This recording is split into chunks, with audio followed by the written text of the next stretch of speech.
Charlie, how did you find and build your campaign for mayor? How did you find the volunteers? How did you keep them motivated? Yeah, great question. It was a really beautiful experience. I wasn't sure how it was going to go. This was my first time, really being a candidate for a citywide office. And I think it was really important that we got a physical office. So we had a spot downtown where I would go every morning, 9 a.m. to 9 p.m. I was there pretty much. Wow. And we would have opportunities for people to help with whatever they were comfortable with. So we had a couple of phone lines. You could make calls. We had, a lot of letters that needed to be folded and put in envelopes and delivered all over town. And we, of course, had a canvassing operation where, if you were brave enough to knock on strangers' doors, we'd give you a list of places to go and who to talk to and literature to hand them and stuff like that. So, having that physical space where people could go and sort of like feel their way around it before they,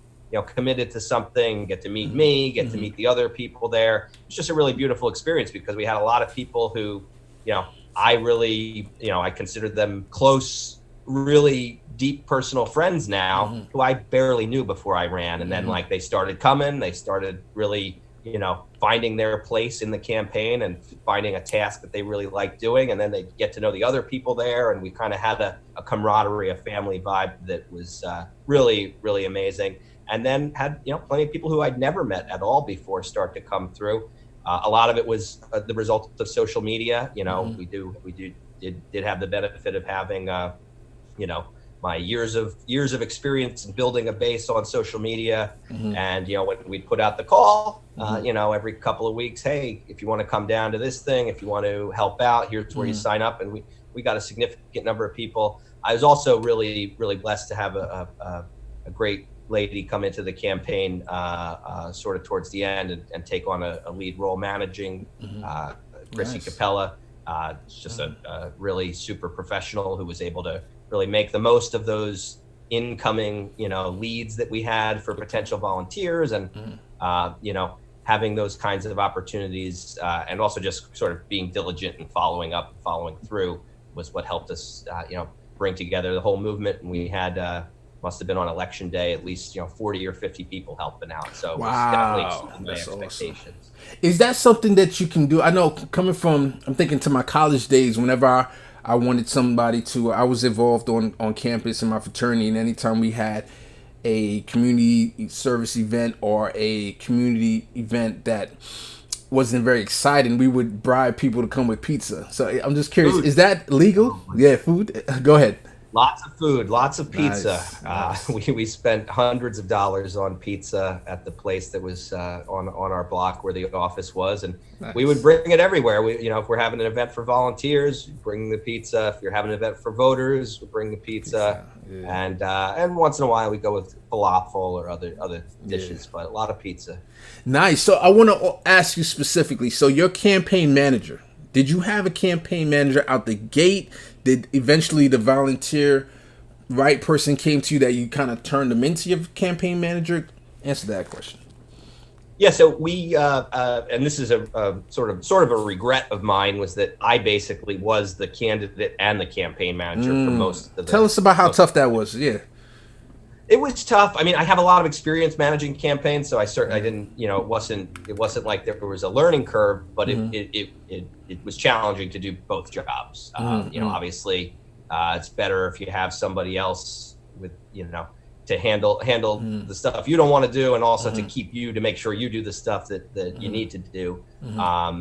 But yeah, we were blessed in October.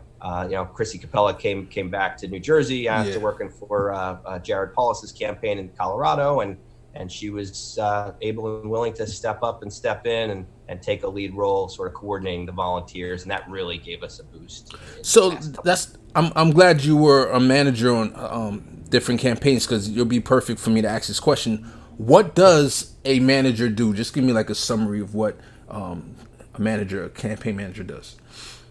Yeah, I mean, in addition to, coordinating the volunteers and trying to make sure everybody gets plugged into whatever they're best at, I think a lot of it is bottom lining, the things that need to get done that maybe aren't so sexy, you know. So making sure that you've got good lists for people to go to, that's super important.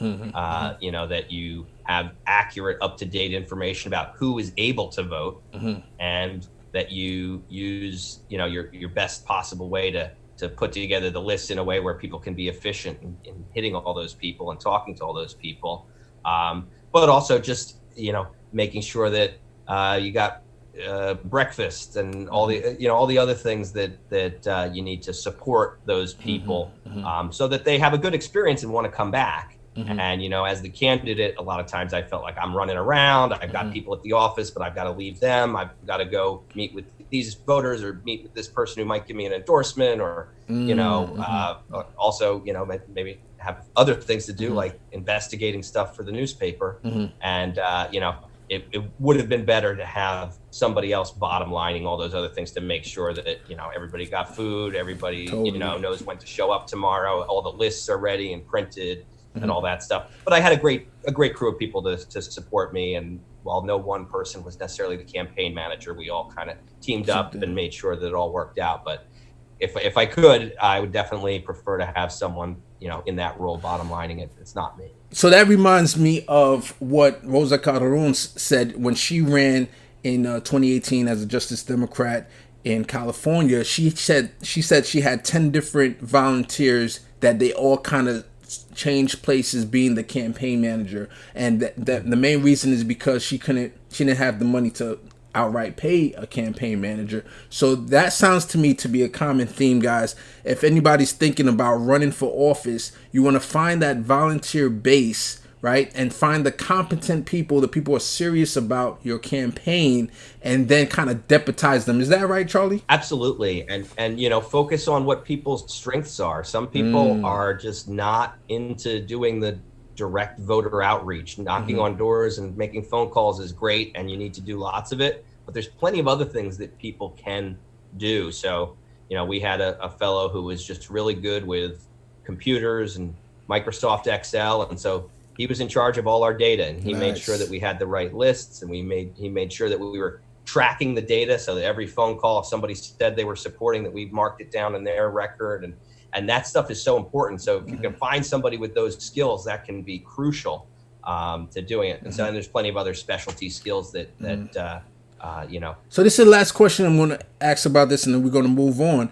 So these people that pour into your campaign, the ones that you found were very competent, they really cared about, let's say in your particular instance, New Brunswick, is that somebody that you would say, hey, you know, are you even thinking in your mind, when I become mayor, I could pull from this guy, he could be whatever position over here, and this could be my press secretary, etc. What you think? Well, you know, you're always thinking about the possibilities and want to you know, be creative and envision a future where things are going the way you want them to go. But I did, you know, I made it very clear I didn't want to promise to hire or fire anybody until the election is over, right? I didn't, you know, I could have done it. I could have said, okay, if we win, you'll be the Department of Public Works director, you'll be the police director, you'll be the city clerk or whatever. But I didn't think that was the right way to do things. Gotcha. I felt like, you know, you should have a process. You should have, you know, if you win, you have a transition, and in that transition, you interview and you advertise and you say, we want the best police director. Here's what we're looking for. And you give anybody a chance that wants to apply. You interview the people, then you make the best choice, not saying, well, I owe you because you helped me out a lot, so you're the police director and it's done. I've seen too many people get into power and make those kind of mistakes. So I didn't want to make any promises, but obviously you're thinking and you're weighing your options. You just said something that triggered me. One last question.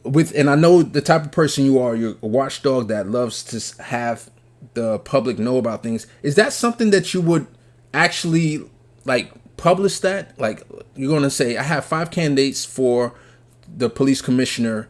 I'm going to interview them, and on top of that, I'm going to publicize the Zoom interview. I'm certainly down to do that. Nice. I'm all about transparency. Nice. The reality is, if I were to win that race, I would have a 5 council members here that have been fighting against me for a decade. Wow. So there would definitely be some give and take, and would have to find a way to make it work for them. And they're not real big transparency people. Yeah. But I'd be all about it. I'd be pushing for the maximum transparency, and certainly would want them to be involved, just like I'd want the public to be involved in these decisions. Because ultimately, the council does have a say in it.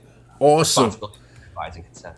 All right. In the comments below, if you have any ideas how you can motivate volunteers, if you ever ran on a campaign and there's a unique way that volunteers were motivated, a unique way that you were able to build your team, I would love to know in the comments below.